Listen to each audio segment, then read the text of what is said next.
Okay, so I'm going to go over the Chapter 3 test review in case you need some extra practice or you weren't here when we went over it in class. So first one says sort the fractions into each category to match equivalent fractions. Show your work using the giant one. Hint, not all fractions will match. So a little test taking strategy here. When you see something like this on a test, that usually means that at least one of the fractions will not go into one of the boxes. Okay, one of the fractions will not match. And usually 9 times out of 10, that's what that means. Sometimes they might put it on there to trick you, but usually they're putting it on there to help you. So we are going to look at each of these fractions in this list and figure out, do they fall in the 6/24 box or the 3/7 box? Okay, so we're going to just create equivalent fractions. First thing I'm going to look at is 1/4. Can 1/4 go into 6/24? Are they the same? I'm sorry, are they equivalent? So I know that 4 can go into 24, so that's what I'm going to do. I'm just going to see, well, what is that fraction with a 24 on the bottom? Okay, and then in order to get 24 on the bottom, I had to multiply that by 6. What I do to the bottom, I do to the top. So I get 6/24. Well, looky there, it matches. So it goes here. And I have no overlapping between these two boxes, so if it fits in one, it means it doesn't fit in the other. Okay? So then you're going to do the same thing with 3/12.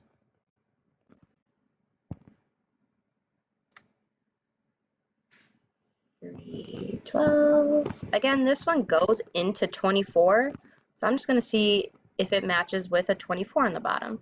So to get 12 equal 24, I had to multiply by 2. What I do to the bottom, I do to the top.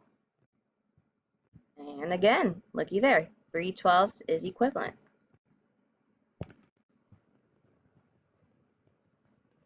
Okay, 30/70. Now, I'm just going to kind of look at these two fractions. I have 3/7 here, and I have 6/24. So I'm just going to see, okay, I'm going to kind of see if 30/70,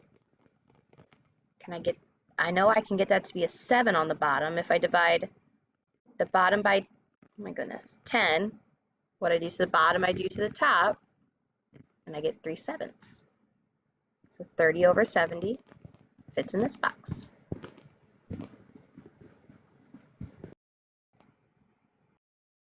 At 7/11. So I'm going to think, can 11, I'm just going to look at denominators. Can 11 go into 24? Nope. Can 11 go into 7? Nope. So this is one of those that don't fit into either. Now I'm going to look at 6/24. Can 14 go into 24? No, but I do notice that this 7 can go into 14. So let's see if they match up. So 3/7 equals what over 14? What did I do to get 7 to equal 14? Well, I multiplied that by 2. What I do to the bottom, I do to the top, and that matches. So 6/14 belongs in this box right here.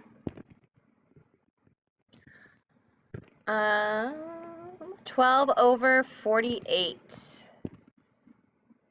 Okay, so I'm going to look at, I notice 24 can go into 48. So let's see if their numerators will match if I do that. So I have 6/24 equals what over 48? Well, to get 24 to equal 48, I had to multiply by 2. What I do to the bottom, I do to the top. And that is a match. So 12/48 goes here.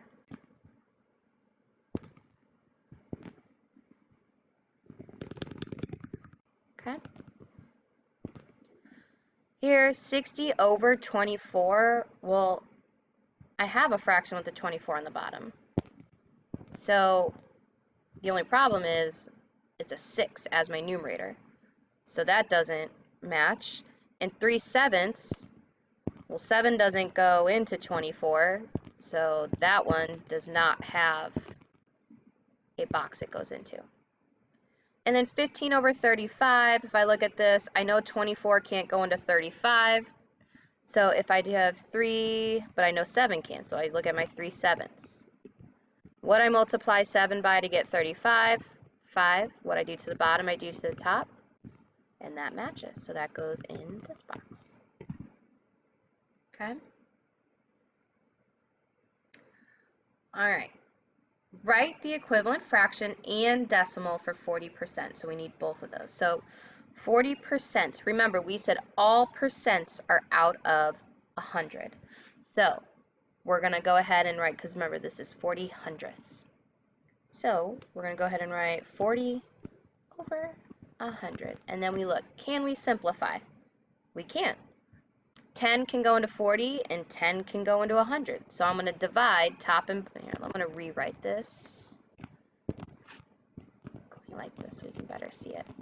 Okay, we can divide top and bottom by 10. So 40 divided by 10 is 4. 100 divided by 10 is 10. And if you notice, I can still simplify even further. Okay, they're both even, so that tells me right there I can definitely take a 2 out of top and bottom. 4 divided by 2 is 2. 10 divided by 2 is 5.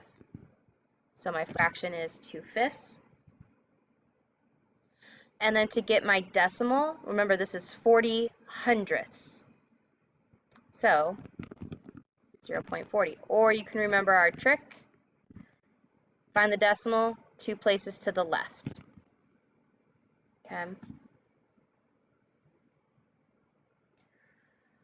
Number 3 says write the equivalent fraction, decimal, and percent for 3/8. Okay, so we are going to look at 3/8. Now here's the problem. 8 doesn't go into 100, so I can't make my fraction out of 100, and I can't simplify it to get it to a nice denominator that does go into 100. So we have to think about, what does the fraction bar mean? Okay, and if you remember, the fraction bar means division. It even kind of looks like a little fraction. Okay, so 3 divided by 8. And order is extremely important. When you type it in that calculator, you have to put the 3 first. If you put the 8 first, you'll get a wrong answer. So when you put this in a calculator and press enter, or do the long division, you get 0.375. Okay, that is your decimal. And then to make it a percent, remember we moved the decimal 2 places to the right, so opposite of what we just did. So it's this 37.5% or 0.5%.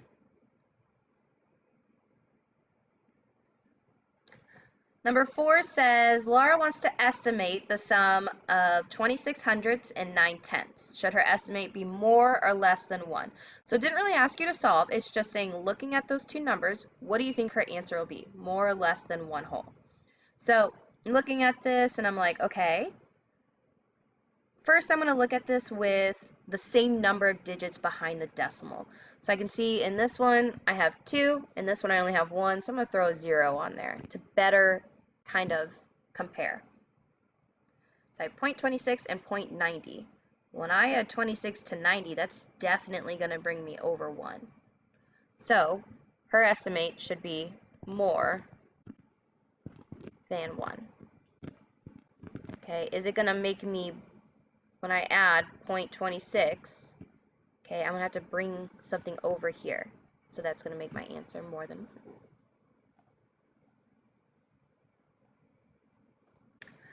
Okay. Says write the equivalent fraction, decimal, and percent for the picture below. So we have, let's look at how many are shaded in each picture. In this first one, we have 100 blocks are shaded. And in the second one, if we count up, we have 3 10 rows and then 7. So 37. Okay. Now our fraction, remember, is always out of 100. Okay, percents are out of 100. Always, always, always. I don't care if you have 50 of these blocks shaded in. Out of 100. Okay, so how many are shaded total? 137 out of 100.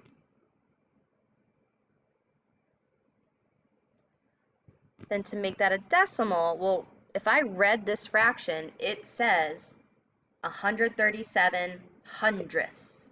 So remember that hundredths tells me where my decimal needs to be according to place value. So my decimal has to end in the hundredth spot. And that's 2 places behind the decimal. But I have 3 numbers, so that means one of them is going to be in front. This is the hundredth spot. And then to make that a percent, remember we move it 2 places to the right. So you should get 137%.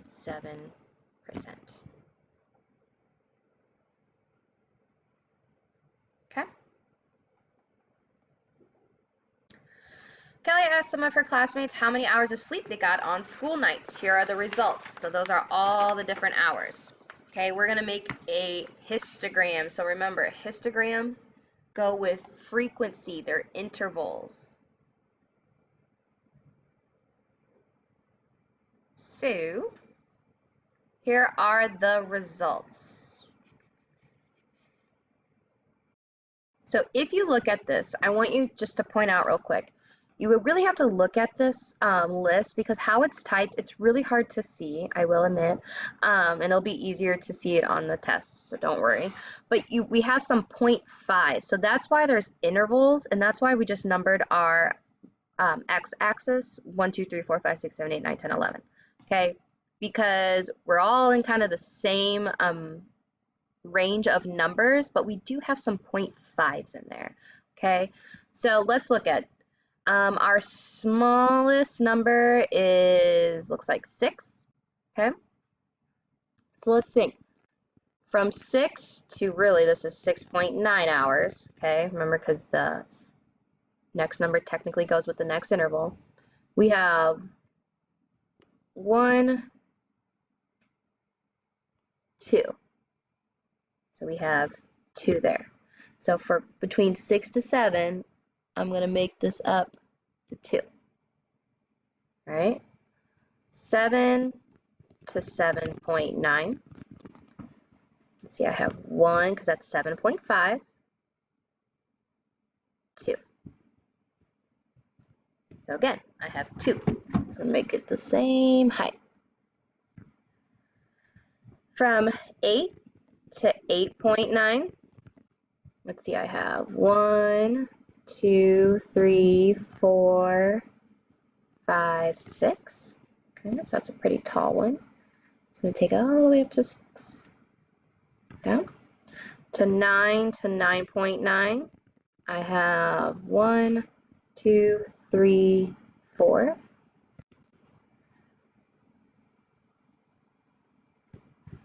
And then 10 to 10.9, I only have 1. I really like marking these off as you go so you can make sure that they're all accounted for in this graph. Sometimes when you have numbers like this, it's really hard. They kind of get all jumbled up. So as you mark them off, you can kind of ignore them. And if you finish your graph and you have 1 left over, you can kind of be like, uh-oh, I missed 1, and kind of put it where it's supposed to be. So that one was just creating your histogram. Okay, remember histograms are intervals. Down here, match the following numbers to their point on the number line. So you're going to identify what either fraction, decimal, or percent goes with which letter. So as I'm looking through this, okay, first thing I did was I kind of narrowed it down and I looked at, okay, which ones are bigger than 1? Okay, which ones are greater than 1 whole? Oh, and there was a typo. This is supposed to be 183.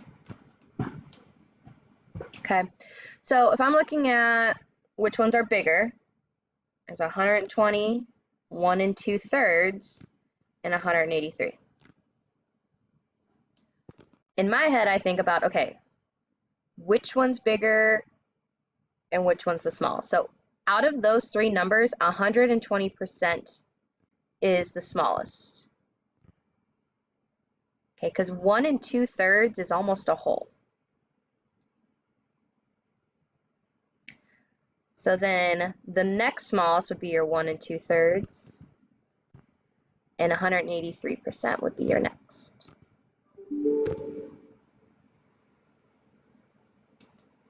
Now I can just focus on the bottom three, the ones that are less than 1. So 3/5, 0.07, and this one we have 35. So we'll just make this a decimal to better help. And if we wanted to, 3/5 as a decimal, we would do 3 divided by 5 equals 0.6. So now that we all kind of have it in the same form, we're looking at 3 decimals, it'd be easy. So this will be your 0.07, then is your 0.35, and then it's your 3/5.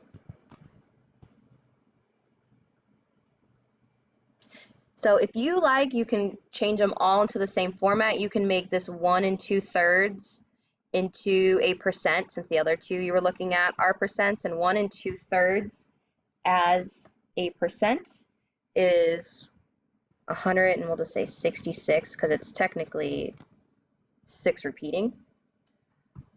But so then that tells you, okay, 120% goes first, then 166, then 183. So if you change them all into the same format, whatever format you like, if you like fractions, make them into fractions. If you like decimals, make them into decimals. Percents, whatever. I kind of go with, okay, I had 2%, so I'm just going to make this last one a percent. For less than 1, I had 2 decimals, so I'm just going to make this last one a decimal. But whatever's easiest for you and whatever works. All right, the generic rectangle. So remember, we use area model in here. So we find the area of each of these smaller rectangles and then add them up. Okay? So for A, this is a 40 by 100.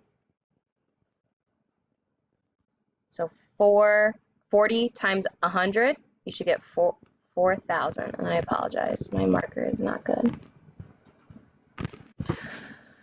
For B, this is a 40 by 30. So 40 times 30 is 1,200. C, this is a 40 by 5. So 40 times 5 is 200. Let's go back and do the second row. 7 times 100 gives me 700. 7 times 30, because remember it's length times width or base times height, 210. And this one is 7 by 5.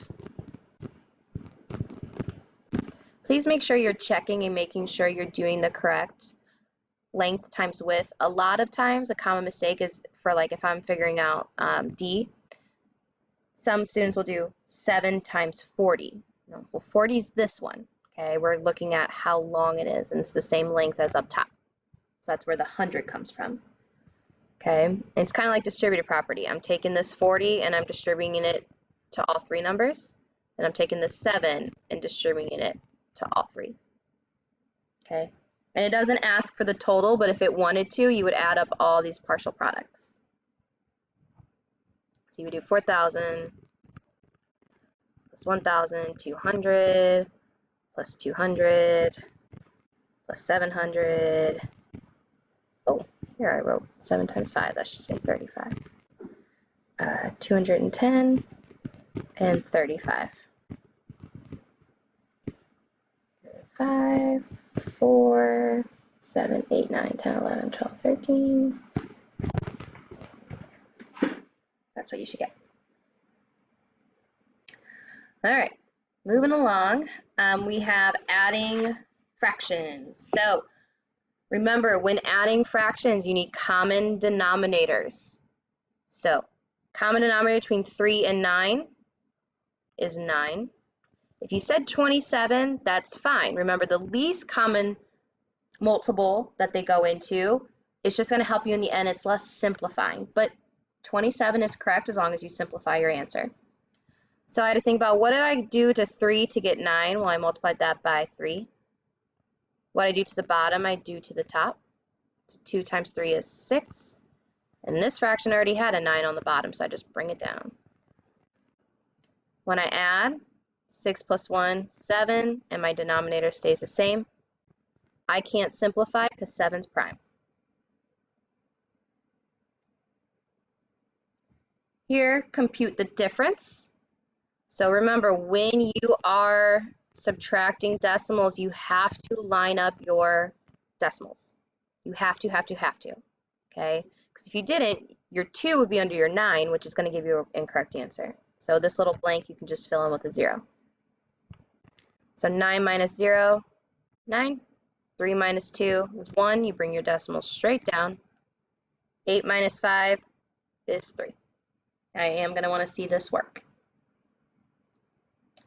Lastly, Venn diagram. How many people prefer football and not tennis? So if I'm looking at this, okay, I just want the people in the football circle. See how these do not touch the tennis one? So that's 15. How many people prefer tennis but not football? So just this one and nothing in the football circle. So that would be 12. How many people like both? Now that is going to be this guy. See how he's in the tennis circle and he is in the football circle? So that is 10. And how many people don't like either? So they're not a fan of either sport? Is this 8. It's just whatever's hanging out there doesn't belong in any of the circles. Okay, so feel free to stop, rewind, go through as much as possible.